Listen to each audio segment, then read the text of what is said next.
একবার না পারিলে দেখো শতবার। হার না মানা মানসিকতায় তৃতীয়বারের চেষ্টায় সফল হলেন সাকিব আল হাসান। মুক্তি পেলেন বোলিং নিষেধাজ্ঞা থেকে। বুধবার রাতে আসে সুখবর। ২২ গজের বুকে আবারও বল হাতে দেখা যাবে দেশের ক্রিকেটের পোস্টার বয় সাকিব আল হাসানকে।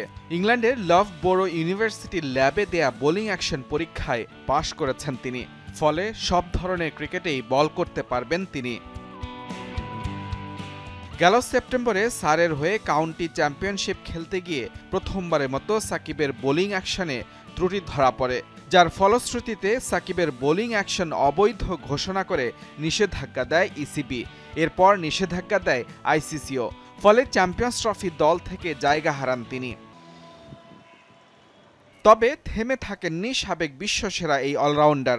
নিষেধাজ্ঞা থেকে মুক্তি পেতে চালিয়ে যান নিঃসঙ্গ লড়াই। প্রথমে ইংল্যান্ড ও পরে ভারতে চেন্নাইয়ে পরীক্ষা দিয়েও পাশ করা যায়নি। হাল না ছেড়ে ফেব্রুয়ারির শেষ সপ্তাহে আবারও যুক্তরাজ্যে যান সাকিব। ওভালে অনুশীলন চালিয়ে যান সারের হয়ে। রোজা রেখে প্রতিদিন প্রায় ঘণ্টা ৪ অনুশীলন করেন তিনি, আর তাতেই মেলে সাফল্য। তৃতীয় চেষ্টায় অবশ্য পরীক্ষা কেন্দ্র হিসেবে বেছে নেন সেই লফবোরো ইউনিভার্সিটিকেই। গেল ৯ মার্চ দেয়া পরীক্ষায় মোট ২২টি বল করেন সাকিব, যার মধ্যে মাত্র ২টি ডেলিভারিতে সামান্য ত্রুটি থাকলেও বাকিগুলোতে উতরে যান তিনি। আর তাতেই নিষেধাজ্ঞা থেকে মেলে মুক্তি।